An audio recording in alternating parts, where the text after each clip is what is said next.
ओम नमो भगवते वासुदेवाय। श्रीमद् भागवत महापुराण के नवम स्कंध में ययाति का गृह त्याग, इस कथा को सुनाते हुए श्री सुखदेव जी कहते हैं, परीक्षित, राजा ययाति इस प्रकार स्त्री के वश में होकर विषयों का उपभोग करते रहे। एक दिन जब अपने अधः पतन पर दृष्टि गई, तब उन्हें बड़ा वैराग्य हुआ और उन्होंने अपनी प्रिय पत्नी देवयानी से इस गाथा का गान किया। भृगुनंदिनी, तुम यह गाथा सुनो। पृथ्वी में मेरे ही समान विषयी का यह सत्य इतिहास है। ऐसे ही ग्रामवासी विषयी पुरुषों के संबंध में वनवासी जितेंद्रिय पुरुष दुख के साथ विचार किया करते हैं कि इनका कल्याण कैसे होगा। एक था बकरा, वह वन में अकेला ही अपने को प्रिय लगने वाली वस्तुएं ढूंढता हुआ घूम रहा था। उसने देखा कि अपने कर्मवश एक बकरी कुएं में गिर पड़ी है। वह बकरा बड़ा कामी था। वह सोचने लगा कि इस बकरी को किस प्रकार कुएं से निकाला जाए। उसने अपने सींग से कुएं के पास की धरती खोद डाली और रास्ता तैयार कर लिया। जब वह सुंदरी बकरी कुएं से निकली तो उसने उस बकरे से ही प्रेम करना चाहा। वह दाढ़ी मूछ मंडित बकरा हष्ट पुष्ट जवान, बकरियों को सुख देने वाला, विहार कुशल और बहुत प्यारा था। जब दूसरी बकरियों ने देखा कि कुएं में गिरी हुई बकरी ने उसे अपना प्रेम पात्र चुन लिया है, तब उन्होंने भी उसी को अपना पति बना लिया। वे तो पहले से ही पति की तलाश में थीं। उस बकरे के सिर पर कामरूप पिशाच सवार था। वह अकेला ही बहुत सी बकरियों के साथ विहार करने लगा और अपनी सब सुध बुध खो बैठा। जब उसकी कुएं में से निकाली हुई प्रियतमा बकरी ने देखा कि मेरा पति तो अपनी दूसरी प्रियतमा बकरी से विहार कर रहा है, तो उसे बकरे की यह करतूत सहन न हुई। उसने देखा कि यह तो बड़ा कामी है, इसके प्रेम का कोई भरोसा नहीं है और यह मित्र के रूप में शत्रु का काम कर रहा है। अतः वह बकरी उस इंद्रिय लोलुप बकरे को छोड़कर बड़े दुख से अपने पालने वाले के पास चली गई। वह दीन कामी बकरा उसे मनाने के लिए मैं करता हुआ उसके पीछे पीछे चला, परंतु उसे मार्ग में मना न सका। उस बकरी का स्वामी एक ब्राह्मण था। उसने क्रोध में आकर बकरे के लटकते हुए अंडकोश को काट दिया, परंतु फिर उस बकरी का ही भला करने के लिए फिर से उसे जोड़ भी दिया। उसे इस प्रकार के बहुत से उपाय मालूम थे। प्रिय, इस प्रकार अंडकोश जुड़ जाने पर वह बकरा फिर कुएं से निकली हुई बकरी के साथ बहुत दिनों तक विषय भोग करता रहा, परंतु आज तक उसे संतोष न हुआ। सुंदरी, मेरी भी यही दशा है। तुम्हारे प्रेम पाश में बंधकर मैं भी अत्यंत दीन हो गया। तुम्हारी माया से मोहित होकर मैं अपने आप को भी भूल गया हूँ। प्रिय, पृथ्वी में जितने भी धान्य, चावल, जौ आदि, स्वर्ण, पशु और स्त्रियां हैं, वे सब के सब मिलकर भी उस पुरुष के मन को संतुष्ट नहीं कर सकते जो कामनाओं के प्रहार से जर्जर हो रहा है। विषयों के भोगने से भोग वासना कभी शांत नहीं हो सकती, बल्कि जैसे घी की आहुति डालने पर आग और भड़क जा उठती है, वैसे ही भोग वासनाएं भी भोगों से प्रबल हो जाती हैं। जब मनुष्य किसी भी प्राणी और किसी भी वस्तु के साथ राग द्वेष का भाव नहीं रखता, तब वह समदर्शी हो जाता है तथा उसके लिए सभी दिशाएं सुखमयी बन जाती हैं। विषयों की तृष्णा ही दुखों का उद्गम स्थान है। मंदबुद्धि लोग बड़ी कठिनाई से उसका त्याग कर सकते हैं। शरीर बूढ़ा हो जाता है, पर तृष्णा नित्य नवीन ही होती जाती है। अतः जो अपना कल्याण चाहता है, उसे शीघ्र से शीघ्र इस तृष्णा भोग वासना का त्याग कर देना चाहिए। और तो क्या, अपनी माँ, बहन और कन्या के साथ भी अकेले एक आसन पर सटकर नहीं बैठना चाहिए। इंद्रियां इतनी बलवान हैं कि वे बड़े बड़े विद्वानों को भी विचलित कर देती हैं। विषयों का बार बार सेवन करते करते मेरे 1000 वर्ष पूरे हो गए, फिर भी क्षण प्रति क्षण उन भोगों की लालसा बढ़ती ही जा रही है। इसलिए मैं अब भोगों की वासना तृष्णा का परित्याग करके अपना अंतःकरण परमात्मा के प्रति समर्पित कर दूंगा और शीत उष्ण सुख दुख आदि के भावों से ऊपर उठकर अहंकार से मुक्त हो हरिणों के साथ वन में विचरूंगा। लोक परलोक दोनों के ही भोग असत हैं, ऐसा समझकर न तो उनका चिंतन करना चाहिए और न भोग ही। समझना चाहिए कि उनके चिंतन से ही जन्म मृत्यु रूप संसार की प्राप्ति होती है और उनके भोगने से तो आत्मनाश ही हो जाता है। वास्तव में इनके रहस्य को जानकर इनसे अलग रहने वाला ही आत्मज्ञानी है। परीक्षित, ययाति ने अपनी पत्नी से इस प्रकार कहकर पुरु की जवानी उसे लौटा दी और उससे अपना बुढ़ापा ले लिया। यह इसलिए कि अब उनके चित्त में विषयों की वासना नहीं रह गई थी। इसके बाद उन्होंने दक्षिण पूर्व दिशा में द्रुहुरा, दक्षिण में यदु, पश्चिम में तुर्वसु और उत्तर में अनु को राज्य दे दिया। सारे भूमंडल की समस्त संपत्तियों के योग्यतम पात्र पुरु को अपने राज्य पर अभिषिक्त करके तथा बड़े भाइयों को उसके अधीन बनाकर वे वन में चले गए। यद्यपि राजा ययाति ने बहुत वर्षों तक इंद्रियों से विषयों का सुख भोगा था, परंतु जैसे ही पांख निकल आने पर पक्षी अपना घोंसला छोड़ देता है, वैसे ही उन्होंने एक क्षण में ही सब कुछ छोड़ दिया। वन में जाकर राजा ययाति ने समस्त आसक्तियों से छुट्टी पा ली। आत्म साक्षात्कार के द्वारा उनका त्रिगुणमय लिंग शरीर नष्ट हो गया। उन्होंने माया मल से रहित पर ब्रह्म परमात्मा वासुदेव में मिलकर वह भागवती गति प्राप्त की, जो बड़े बड़े भगवान के प्रेमी संतों को प्राप्त होती है। जब देवयानी ने वह गाथा सुनी तो उसने समझा कि ये मुझे निवृत्ति मार्ग के लिए प्रोत्साहित कर रहे हैं, क्योंकि स्त्री पुरुष से परस्पर प्रेम के कारण विरह होने पर विकलता होती है। यह सोचकर ही इन्होंने यह बात हंसी हंसी में कही है। स्वजन संबंधियों का जो ईश्वर के अधीन है, एक स्थान पर इकट्ठा हो जाना वैसा ही है जैसे प्याऊ पर पथिकों का। यह सब भगवान की माया का खेल और स्वप्न के सरीखा ही है। ऐसा समझकर देवयानी ने सब पदार्थों की आसक्ति त्याग दी और अपने मन को भगवान श्री कृष्ण में तन्मय करके बंधन के हेतु लिंग शरीर का परित्याग कर दिया। वह भगवान को प्राप्त हो गई। उसने भगवान को नमस्कार करके कहा, समस्त जगत के रचयिता, सर्वांतर्यामी, सबके आश्रय स्वरूप, सर्वशक्तिमान भगवान वासुदेव को नमस्कार है। जो परम शांत और अनंत तत्व हैं, उसे मैं नमस्कार करती हूँ। पुरु के वंश राजा दुष्यंत और भरत के चरित्र का वर्णन करते हुए श्री सुखदेव जी कथा में आगे कहते हैं, परीक्षित, अब मैं राजा पुरु के वंश का वर्णन करूंगा। इसी वंश में तुम्हारा जन्म हुआ है। इसी वंश के वंशधर बहुत से राजऋषि और ब्रह्म ऋषि भी हुए हैं। पुरु का पुत्र हुआ जन्मेजय, जन्मेजय का प्रचिनवान, प्रचिनवान का प्रवीर, प्रवीर का नमस्यु और नमस्यु का पुत्र हुआ चारुपद, चारुपद से सुधु, सुधु से बहुगव, बहुगव से संयाति, संयाति से अहंयाति और अहंयाति से रौद्राशव हुआ। परीक्षित, जैसे विश्वात्मा प्रधान प्राण से 10 इंद्रियां होती हैं, वैसे ही धृताची अप्सरा के गर्भ से रौद्राशव के 10 पुत्र हुए।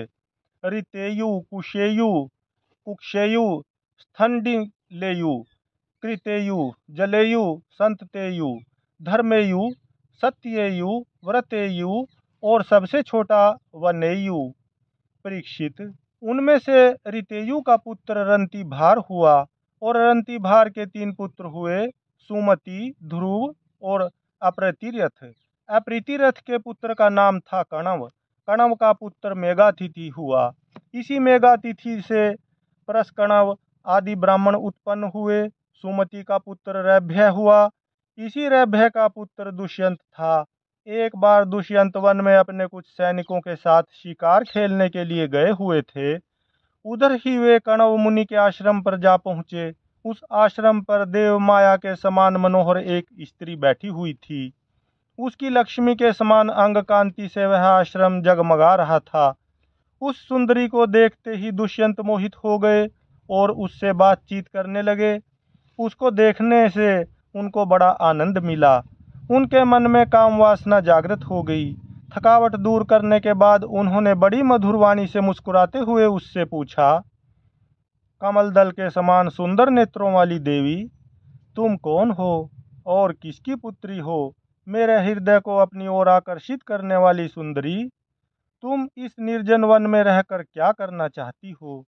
सुंदरी, मैं स्पष्ट समझ रहा हूँ कि तुम किसी क्षत्रिय की कन्या हो, क्योंकि पुरुवंशियों का चित्त कभी अधर्म की ओर नहीं झुकता। शकुंतला ने कहा, आपका कहना सत्य है। मैं विश्वामित्र जी की पुत्री हूँ। मेनका अप्सरा ने मुझे वन में छोड़ दिया था। इस बात के साक्षी हैं मेरा पालन पोषण करने वाले महर्षि कणव। वीर शिरोमणे, मैं आपकी क्या सेवा करूं? कमल नयन, आप यहाँ बैठिए और हम जो कुछ आपका स्वागत सत्कार करें उसे स्वीकार कीजिए। आश्रम में कुछ निवार तिन्नी का भात है, आपकी इच्छा हो तो भोजन कीजिए और जचे तो यहीं ठहरिए। दुष्यंत ने कहा, सुंदरी, तुम कुशिक वंश में उत्पन्न हुई हो, इसलिए इस प्रकार का आतिथ्य सत्कार तुम्हारे योग्य ही है, क्योंकि राजकन्याएं स्वयं ही अपने योग्य पति को वर्ण कर लिया करती हैं। शकुंतला की स्वीकृति मिल जाने पर देश, काल और शास्त्र की आज्ञा को जानने वाले राजा दुष्यंत ने गांधर्व विधि से धर्मानुसार उसके साथ विवाह कर लिया। राज ऋषि दुष्यंत का वीर्य अमोघ था। रात्रि में वहां रहकर दुष्यंत ने शकुंतला का सहवास किया और दूसरे दिन सवेरे वे अपनी राजधानी में चले गए। समय आने पर शकुंतला को एक पुत्र उत्पन्न हुआ। महर्षि कणव ने वन में ही राजकुमार के जात कर्म आदि संस्कार विधि पूर्वक संपन्न किए। वह बालक बचपन में ही इतना बलवान था कि बड़े बड़े सिंहों को बलपूर्वक बांध लेता और उनसे खेला करता। वह बालक भगवान का अंशावतार था। उसका बल विक्रम अपरिमित था। उसे अपने साथ लेकर रमणी रतन शकुंतला अपने पति के पास गई। जब राजा दुष्यंत ने अपनी निर्दोष पत्नी और पुत्र को स्वीकार नहीं किया, तब जिसका वक्ता नहीं दिख रहा था और जिसे सब लोगों ने सुना, ऐसी आकाशवाणी हुई, पुत्र उत्पन्न करने में माता तो केवल धोखनी के समान है, वास्तव में पुत्र पिता का ही है, क्योंकि पिता ही पुत्र के रूप में उत्पन्न होता है।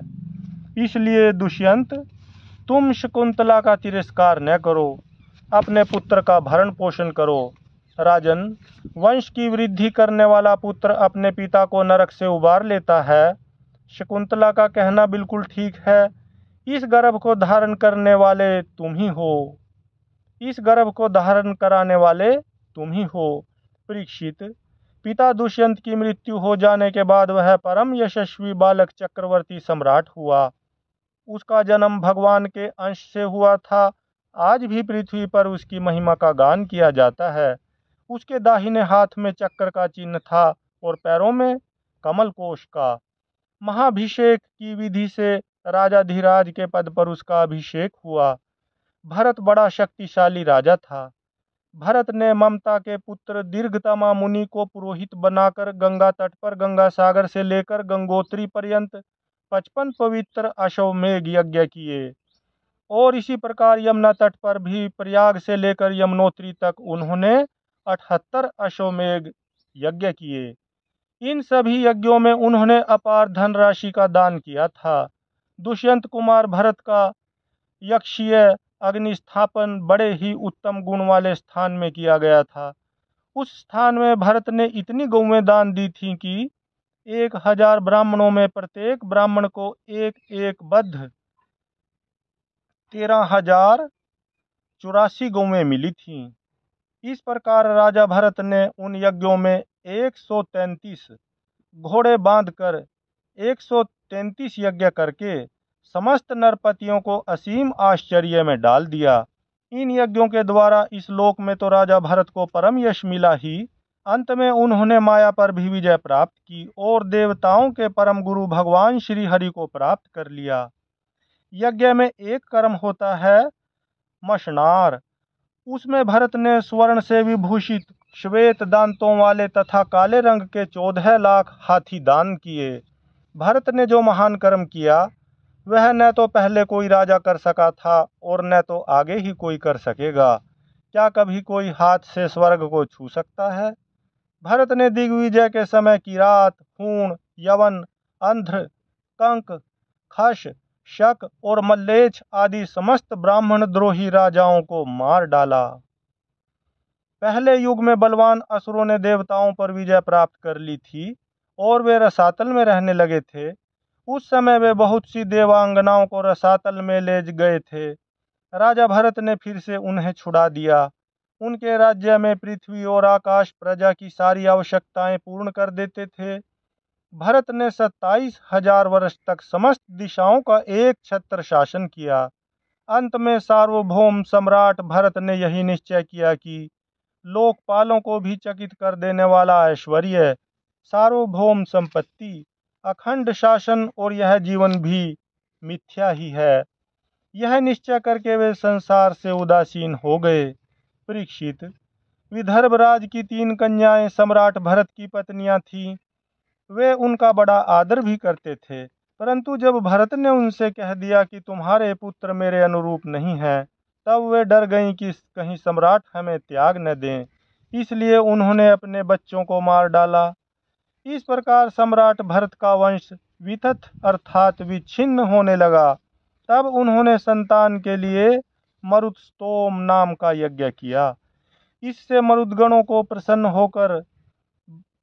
मरुदगणों ने प्रसन्न होकर भरत को भरद्वाज नाम का पुत्र दिया।